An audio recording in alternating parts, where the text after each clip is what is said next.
What's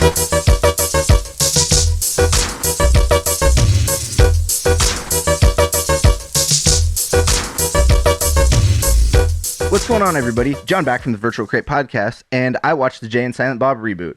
And okay, so the Jay and Silent Bob reboot is very similar to Jay and Silent Bob Strike Back. In Jay and Silent Bob Strike Back, Jay and Silent Bob go to Hollywood to stop a movie made about them, well, the cartoon versions created about them called Bluntman and Chronic. So in this movie, there's a reboot of the Bluntman and Chronic movie being made, and Jay and Silent Bob go to stop the reboot being made, because, again, they don't want a movie made about them. Without royalty checks, yo, put that money in my hand. So along the way, Jay and Silent Bob run into a slew of cameos from most of the other movies, which is fantastic. But at one point in the movie, you think it's going to be typical Jay and Silent Bob dick and fart jokes, which it totally is. But this movie, this feels like an indie film in the way that Mallrats or Chasing Amy were kind of the indie films of the 90s when those movies came out. It feels very similar to that kind of indie film, which is different from the Kevin Smith movies of late. I've seen Tusk and I've seen Yoga Hosers, and those are B movies. They feel more like B movies with weird storylines and stuff going on.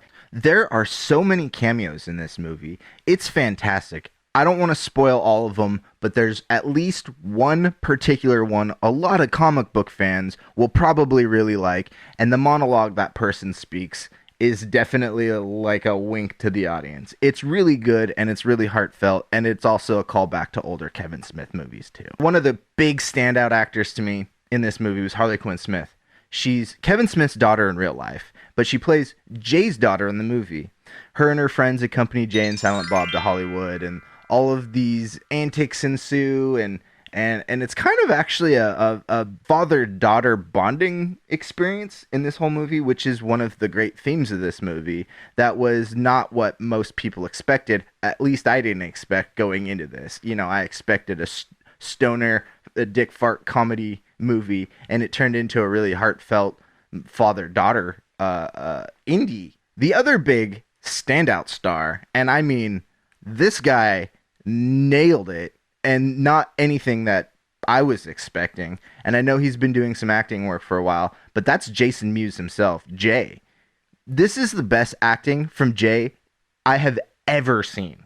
He is heartfelt. He's still funny. He's got all of the things that Jay used to be in the 90s. He's still Jay, but a better version of Jay.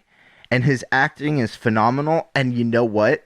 I would love to see him step into other roles outside. I know he's been in a lot of other stuff outside of Kevin Smith stuff, but I'd really like to see a little bit more of a push, like maybe a Netflix series or some kind of series or something he can really immerse himself in. Some role that he can be a series regular or part of the main cast, something that would expand on his acting skills already. So what did you guys think about the Jay and Silent Bob reboot? I thought it was much better than I anticipated. Kevin Smith has kind of gone back to a style of directing that I thought was lost on him, but I'd love to see more like this, not necessarily Jay and Silent Bob, even though they do set up a potential for maybe not more Jay and Silent Bob stuff, but maybe Harley Quinn Smith and her friends. That would be fun to see. I wouldn't say no to that. And I say no to a lot of sequels and stuff these days. I would actually like to continue seeing these stories told in a new generation with new kinds of kids involved. Let me know what you thought about Jay and Silent Bob Reboot in the comments below. Don't forget to like and share this video. And if you want to help support this channel, there's art and music in the links below that help support this channel. For the Virtual Crate Podcast, I'm John.